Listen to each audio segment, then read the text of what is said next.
All right, well, let's start, and I'll start by introducing Lynn, and I'll read your bio you sent me yesterday, which is great. Okay. Lynn Goldstein is a Virginia-based abstract painter.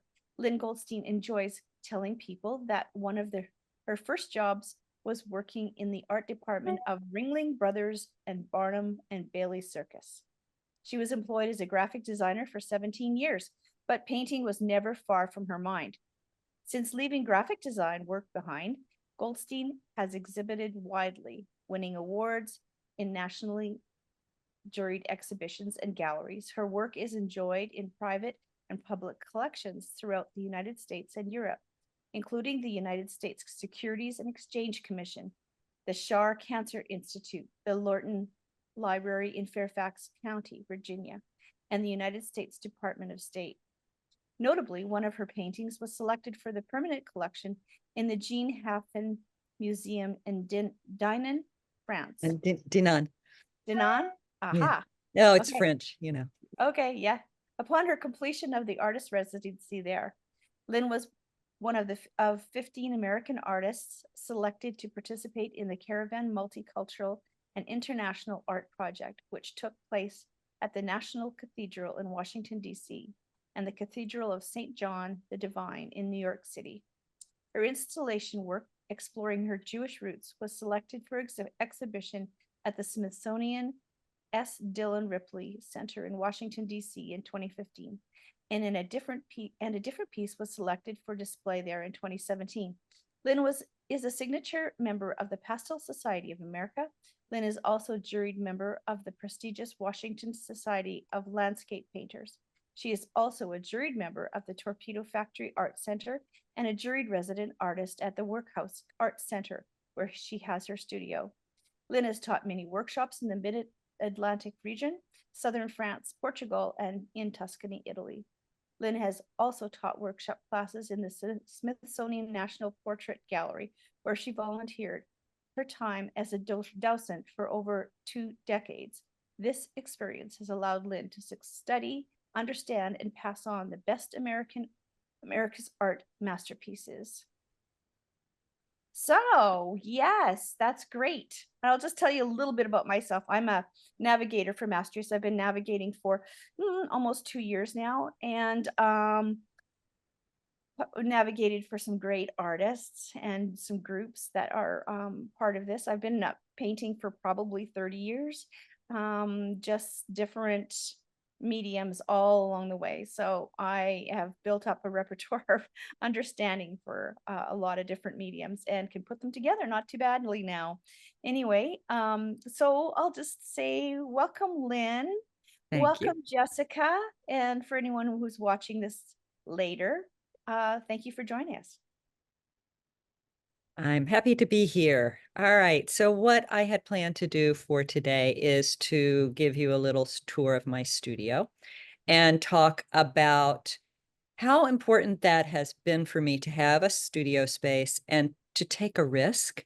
I think one of the things that I would like to impart in anybody who takes classes with me or is a mentee, with Mastrius with me, is the importance of throwing away fear and taking a risk and actually getting this studio, which I've had different spaces in this complex, but I have been here for about 15 years.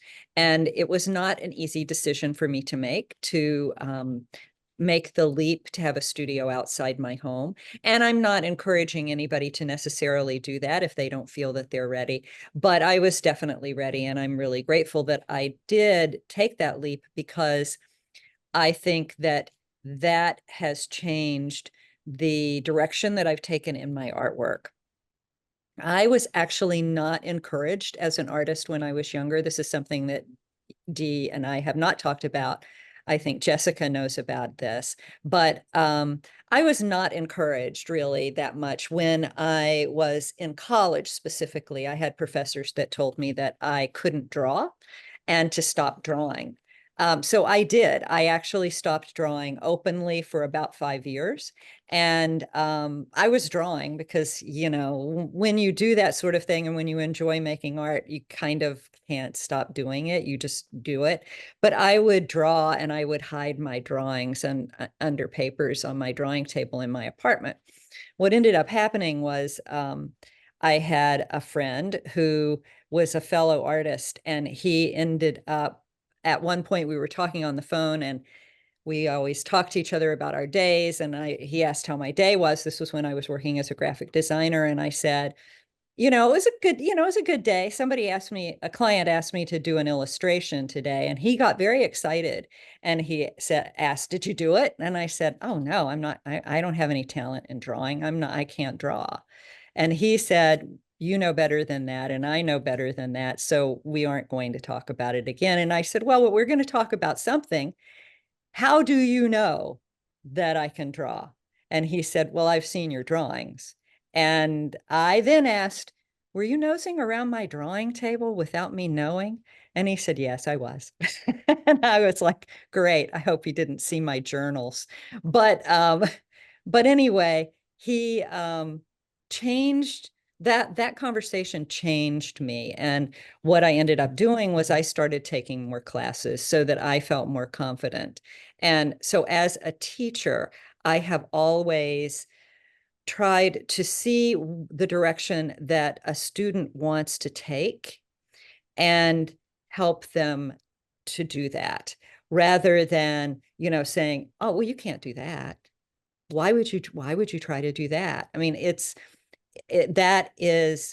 so important to me to help people maintain and grow their confidence in the work that they do, and to recognize that what they bring to their work is different from what anybody else is going to bring. So I don't advocate that somebody works a specific way. And because I've worked in pastel for decades, I started in oil, and I also have been working in acrylic almost exclusively now for several years. I can help people with different mediums. As you were saying, Dee, that you've worked in several mediums. And also, of course, I did a lot of drawing, even though my college professors said I couldn't. And to stop. I didn't listen to them. But anyway, what I wanted to do was share my studio, and I have a little video that I can show you, and you can stop and ask me questions if you would like while I am in the middle of that, because I can put the video on pause. So let me see where we are. Enjoying the video? Don't forget to like, subscribe, and click the bell to be notified when new Mastrius videos are added. This is the exterior of my studio. You can see that there's a long hall that comes down the studio building, and my studio is at the very end of the hall, which is actually a space that I very much like. And why do I like that? The studio is open to the public, and people come in the front door. And if they don't make it all the way back here, they're not interested in art. So it's really okay. But this is, as I said, this is the exterior wall. I can hang my work, some of my work there. And we're going to go through this a little bit, and you can see some of the work. This was from a specific series that I did. And then turn the corner, and here we are in my space. And you can see that it's pretty well filled with my artwork. I work in stations in my studio. So you can see my easel here on the left, and I work at the easel. You can see the table here where there is a guest book for people to sign. And then my favorite spot in the studio is up. Well, I'm going to go back. Right there, my painting wall. So you see all the screws in the wall there. I'm able to move things around and paint. And there's my easel again with a painting that I finished fairly recently that was inspired by Iceland. I have visited Iceland 3 times. Travel is really important to my inspiration. This is another one. Okay, so I'm just going to stop right here. I visited Korea last year, and to move this over. No, I can't. Hold on.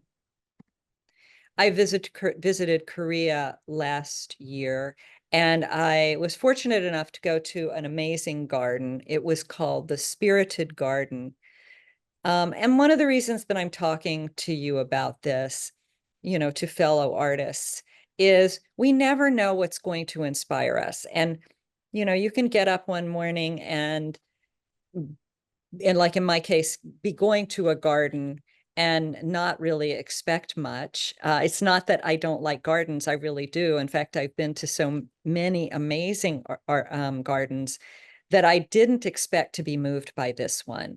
But I was in South Korea. We went to Jeju Island, which is part of South Korea. It is in the south, and it's an island. It's a volcanic island. People often compare it to Hawaii. I didn't really feel that it was like Hawaii, but a lot of people in Korea go there for vacations, and it's beautiful. And there was a man who really fell in love with Jeju Island. He was from Seoul, and he ended up making his life work creating a garden. And when our guide told us that we were going to this garden, again, I didn't really think much of it. But when we got into the garden, I was surprised to find that what we were seeing was primarily trees, and a good portion of them, the vast majority of them, were bonsai trees. And this man that created this garden has made it his life work. And I was so moved that I kept crying as I was walking through this garden. We're not talking sobbing here, but just, tears kept coming to my eyes. And I thought, I kept thinking about this amazing thing that this man has created. And by the way, this garden is up for a UNESCO World Heritage Site designation. So it wasn't just me that gets moved at this garden. So I realized when I was there that I really wanted to do a series when I got back to the studio that would honor this garden and this man. And this is one of the paintings that I did. And then this one, you're just seeing it cropped, but it's another one. And I like these paintings, but I felt like that they were really too much like illustrations. So although I worked on these and I completed them, I really wasn't sure how I was going to proceed to express my emotional reaction to this place. And I'm still working through it, but I'll show you what I have been working on with, this is what I've been working on that is actually establishing more about my experience there and how I felt. Now, it's not finished. I thought it was finished, but the more I look at it, the more I know that there's more that just needs to be done with it. And part of the reason that I'm showing you this is so that you realize that we all want to make our artwork, well, maybe not all of us, but a lot of us want to make our artwork quickly. We want it to be done, and then we want to move on to the next piece. But sometimes there's a piece that, you're just kind of stumbling with. And this is an example of that because I've been working on this for quite a while. It started with collage elements, and those collage elements are all elements that are very important to me. My son's handwriting is in this, my father's signature when he was in college, my mother's signature when she was probably in elementary school, because the handwriting does not look like the handwriting that I grew up seeing of my mother's. There are images of trees, there's music, written music, and there's just all kinds of things that have an emotional attachment to me. And you can see some of that's my son's handwriting there. That's the musical information there. My dad's signature. I don't know whether I've got my mom's in there for you to see. The music is there again. And this is the start of another one. And this also has a lot of things in it that are of interest to me. That's what I'm doing with that. This is then a completely different kind of approach, this painting. And then this one is kind of a fun thing. This is a different approach as well. And I just sent this out in an email to my list today. And it's funny because this painting, I just came back from being away from my studio for 21 days. And prior to coming back to my studio, I was thinking, what in the world was I working on before I left, because it was 21 days. And then I remembered the pieces that I was just showing you with the collage material. But when I walked into my studio, I had completely forgotten that I had made this painting. And I came in and I was like, wow, I really like that one. I thought, who did that? And it was me. So, needless to say. And I don't think I'm going to do anything more on this painting, but there it is. Sometimes we do things and we are surprised at what we do. This is my painting wall. You can see how it works. It's so amazing that I can't begin to tell you. I love being able to paint on that wall. This is a piece that I did that was mentioned, Dee just mentioned in introducing me, that I had a piece that was at the Smithsonian S. Dillon Ripley Center in 2014. Hello. I believe this was done to commemorate the Holocaust, and everything is symbolic in it. These are all books. And this, by the way, is a piece that I don't think that I ever would have done had I not had a studio. Having a studio outside my home ended up opening my eyes to other options and other ways to make art. I ended up making friends with so many other artists who had so many different visions. And one person in particular was very interested in installation art.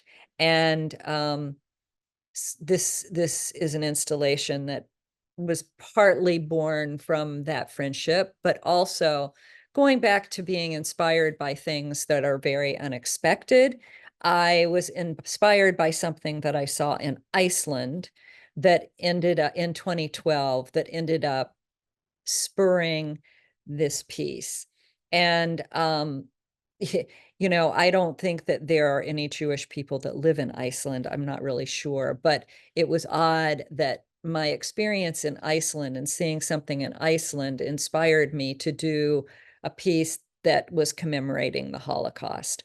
There are 12 books in this piece, and they symbolize the 12 tribes of Israel. Then there is obviously a tree that I've painted on the books. The tree was done in charcoal and acrylic, and I just sprayed the heck out of it so that the charcoal doesn't move. You'll notice, well, no, you won't, because this little thing is in the way. All right. Oh, shoot. Let me go back. Sorry. There we go. Right there. You'll see that this is a little green leaf. And again, everything is symbolic here. The green leaf is indicating hope. The tree could potentially be dead, or it could be dormant. So what I'm indicating to the viewer is that actually there is some hope, and the tree is likely dormant. This is a Yiddish book. So when Dee saw this yesterday, she mentioned that it opens differently. It's backward, and it's because it's Yiddish, and Yiddish is written in Hebrew. And Hebrew you read from right to left instead of left to right. So their books open in this way. The books are all, for the most part, novels. They are Polish, Russian, Italian, French, German, and then the one Yiddish book. And they're all distressed on the insides of the books. So if someone were to open them, they would see there are photographs from the Holocaust, and also the books are either torn or singed, or in some cases, they were actually shot using with a gun, which was something that people ask me when they see this piece, did you do that distressing? And the answer is yes. I had a former student actually who ended up taking me to a firing range, and he shot the books. He was a good shot. He asked me where I wanted the hole, and I would point to it, and he got it pretty close. The rack was really to symbolize an everyday object. And one of the things that was so fascinating about making this piece was that people came forward to really help me out. I got books that people donated to me to use. And one day a couple came into my studio and asked me what I was really working on and what I was really enjoying. And I was working on some landscape paintings of actually Iceland, as it turns out. But what I was really fascinated with was this piece. It was like reading a great book, and you were in the middle of it and you didn't know how it was going to end when I was working on this. And I had to use a type of creativity that I had never used before. So it was really just, it was moving and difficult to work on because of the subject, but it was fun because I was using my brain in different ways.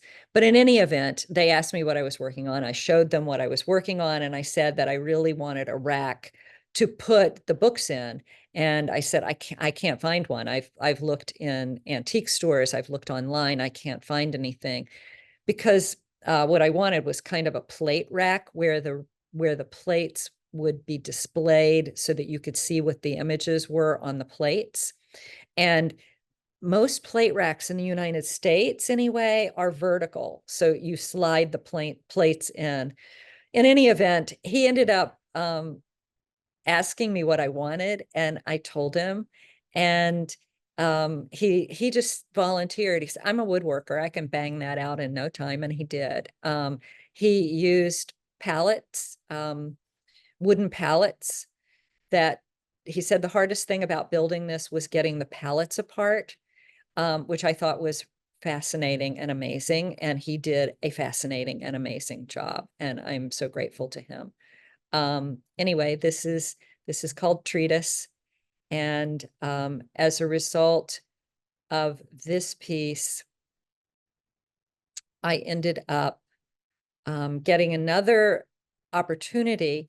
And one of the things that I also want to point out is that sometimes when you make art and people see it, you get other opportunities come your way. And so it's not always just that one piece of art that you're making. Other things open up for you. And I want to encourage people to think about the opportunities that they get. You don't necessarily want to say yes to everything, but sometimes those opportunities that seem like they're not going to work for you will work really well. As an example, with the piece that I just showed you with the Holocaust, when I was asked to participate in this show to commemorate the Holocaust, my first reaction was that I wasn't qualified to do it. And the reason I didn't think I was qualified was because I didn't lose any family members that I know of in the Holocaust. So I didn't feel that it was appropriate for me. And I was quickly talked out of that by some fellow artist friends who said that I was the most Jewish person they knew. And I responded with, I'm the only Jewish person you know. So, but anyway, I ended up doing it. And as a result, I got this opportunity, which is called The Steward. And this was done for an exhibition that took place at the National Cathedral in the Cathedral of St. John the Divine. This is what Dee mentioned in the biography. This again was working out of my comfort zone, and I only had 30 days to complete this piece. It was because of travel commitments that I didn't have as much time as the other artists that were participating. But I, again, was only one of 15 artists from the United States that worked on this project. Most of the artists that were involved in the project were Egyptian. And this was started by a man who is an Episcopal priest. He lived in Egypt, and he was very saddened by the discord between the East and the West. So he felt that art could bridge that gap. And so while he was in Egypt, he started staging exhibitions with artists who were Christian and artists who were Muslim. He wanted to bring it to this idea to the United States. And so that's what this show was about. And instead of just having Christian and Muslim artists, he also selected Jewish artists to participate as well. And you didn't have to be particularly observant in any of those religions. You just needed to come from those traditions. And so this is my piece. What the name of the exhibition was Amen, A Prayer for the World. And I wanted to discuss how we as humans need to protect the planet so that we can protect one another. And so what's happening here is the trees are embracing the figure, and the figure is embracing the trees. And I like to add a little bit of hope to everything. So that's what the eggs and the nest are all about here. So you can see this piece.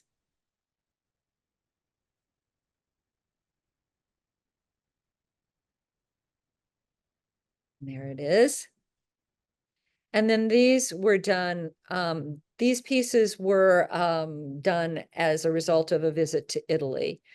So you can see that travel is very much a part of my inspiration source. And, everybody gets their inspiration from different places. But when I travel, I see things, and I think that this is the case for everyone. When we are doing something that's different and we are seeing things that are different from our everyday, our senses are heightened. And so we observe in a very different way.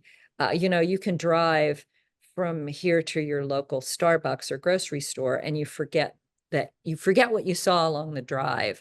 But when you are visiting another place, even if it's just the town, a few miles over, you're going to see things that are different from what you're used to seeing. When I went to Italy in 2015, I came home, people kept asking me if I was inspired by the artwork, and I was, but it wasn't the artwork that was expected, I don't think. And even for me, I was inspired by the frescoes that were falling apart, not the frescoes that were pristine, like the Sistine Chapel. And it took me from 2015 to 2021 before I was able to make paintings that had that distressed look that felt right to me. And so I ended up doing a series called Surface Tension. And they all had that kind of distressed look. And these are some of those.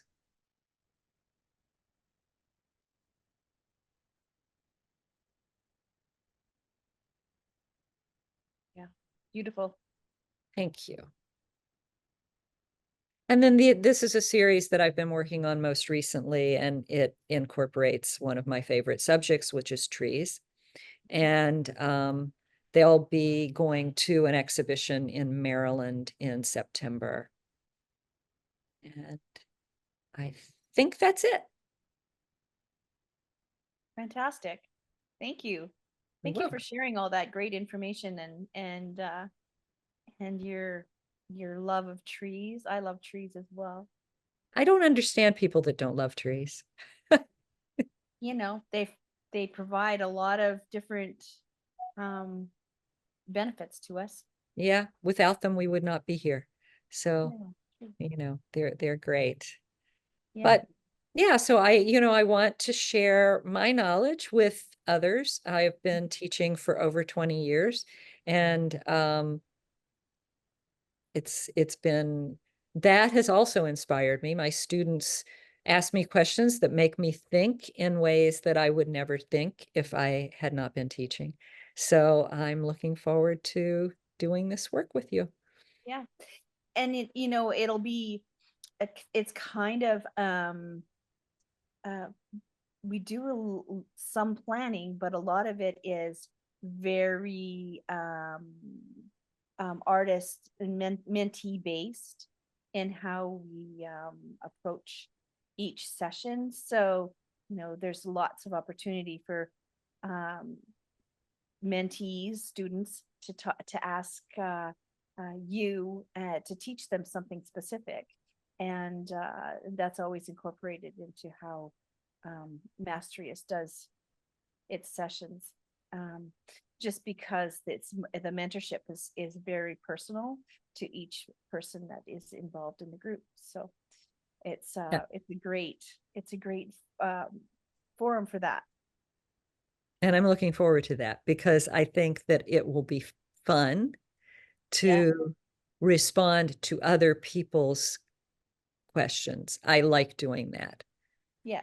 Again, that makes me think in ways that I don't ordinarily think. If you're teaching a lesson, it's very different from saying, okay, I'm really interested in this.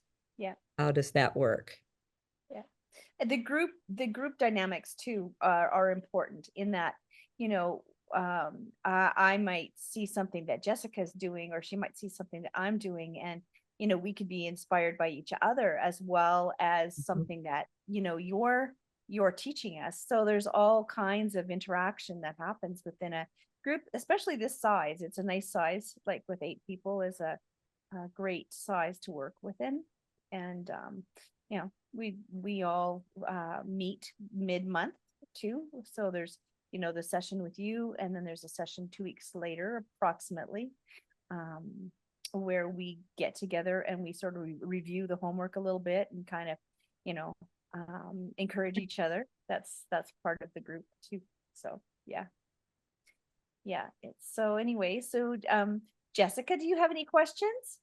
I probably will, but not right now. I know a lot of the stuff that Lynn had talked about. Yeah. But She's been to my studio, so yes. Oh, well, I used to lucky her. be in your class at Yeah. Lawton, so Yeah. now it's just online basically. But and I love Lynn's work. Oh, thank you. It's just wonderful. It's beautiful. Thank you. I'm still struggling to see what I know what I want to do, but me with the abstract, I'm still struggling with It's it. challenging. Yeah. I think abstract is the most challenging thing. It's very difficult. It really is, but it's like what I really want to do. So, it's funny. I'll start one and I'll say, yeah, okay, this is going to be abstract. And then I finish it and I'm like, this is still representation. Well, but that happens with my work too. I mean, you see it. I mean, it looks like it's inspired by nature in some way. If it's even when I try to do something that's totally non-objective, I still think there is an abstract quality to that is there, but the landscape is or something having to do with nature is also there. It just it presents itself, and I let the painting tell me what it wants, which I think sounds a little woo-woo and nutty, but it's absolutely true. I mean, it's true. Yeah, my paintings haven't said anything to me. You have to listen. Yes. Or just let it go to where it's going to go. Yeah, I've tried that. I did one painting like that, and it's totally abstract. And my husband loves it. I think it's awful. Well, then that's something you might want to show to the group, and let's see. Oh God, I'd be too embarrassed to put that. Oh no, that's what we get to. This is Yeah. what we get to and what we're supposed to do. Yeah. And what happens in Mastrius stays in Mastrius, don't you know? It's like Las Vegas. It's I a hate safety Las secret. Vegas. And I don't want to offend anybody, but No, I really hate Las yeah, Vegas. It's like, I oh, know. you know, I just had to say that, you know, our group is um m- building on a friendship is what I would like to say, that this is how it kind of eventually gets to be. I've become great friends with people in my other groups, and I think that it's wonderful that you can meet internationally with you know, people who you would not otherwise get an opportunity to do that with. So it's a great forum for all of that. And so with that, Lynn, do you have anything to add to our session today? no, I don't think. I think we've got it covered. Thanks, Lynn. Bye.